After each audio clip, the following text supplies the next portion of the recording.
Good morning, my friends. Welcome to Roger's Reflections on Wednesday, October 7th in the year 2020.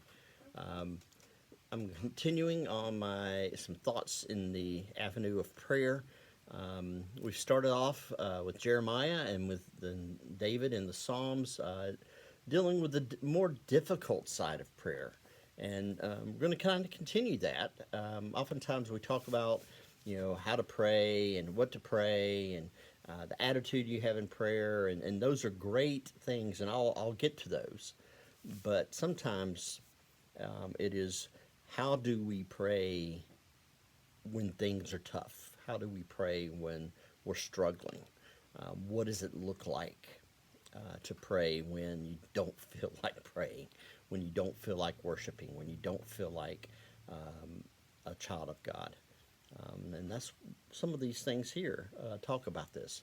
Today I'm going to be sharing with you from James, the letter from in the New Testament, the fourth chapter, and I'm going to be reading verse 3 and then verse 7. It's kind of interesting. He says, "You ask and do not receive, because you ask wrongly, in order to spend what you get on your own pleasure." And then jumping down to verse 7, "Submit yourselves therefore to God. Resist the devil, and he will flee from you. Draw near to God, and he will draw near to you." You ask and do not receive because you ask wrongly. Again, I'd mentioned Richard Foster, one of the authors I dearly love, talked about when he mentioned this James passage that we need our passions transformed. We need to be able to ask rightly. We need to be able to ask for the right things. And it's kind of like, think of it this way. Um, Someone comes to you and says, all right, the genie. Let's think of Aladdin. The genie comes to you and says, all right, you've got one wish. We're not going to talk about three. We're going to talk about one. What do you want more than anything else in the world? Okay. Now,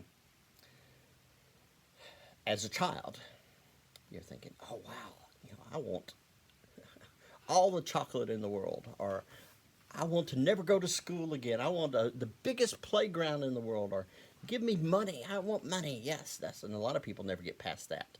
But as we grow and our thinking changes and our maturity level changes, um,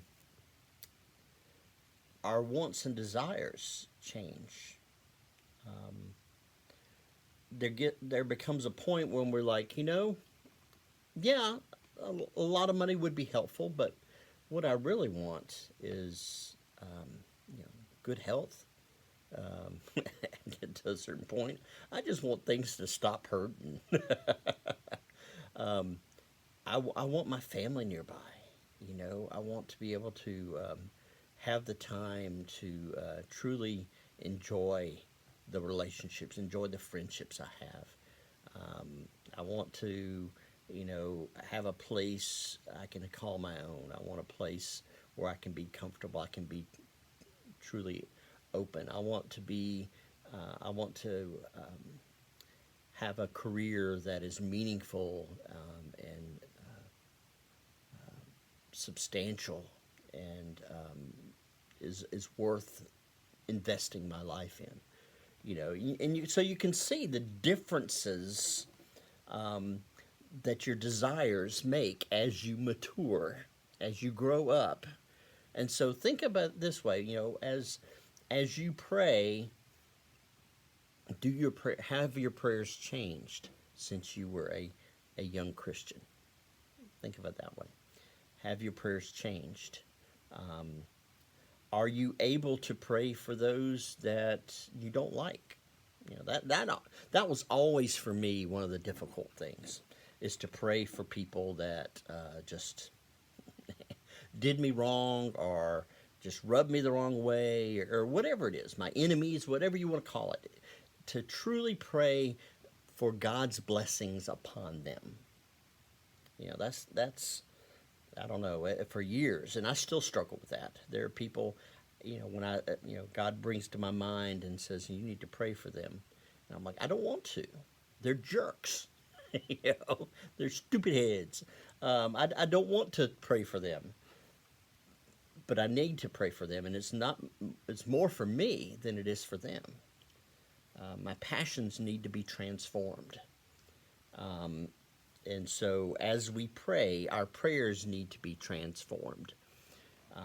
And this is one of those things, kind of, I won't say practice makes perfect, but practice makes comfortable, makes practice allows you to, like I said, become more comfortable with the whole process of prayer. The more you pray, the more comfortable you get in praying. You never perfect prayer. Again, that's going to be a long way from coming. But the more you pray, the more you listen, the more you share with God your own heart's desires, the better at it you become. The more you hear, the closer you get to God, and the deeper your faith grows. It's helpful. So think about, how can your passions be transformed? How can we learn to pray rightly? That's the question. Thanks, my friends. We'll talk to you tomorrow.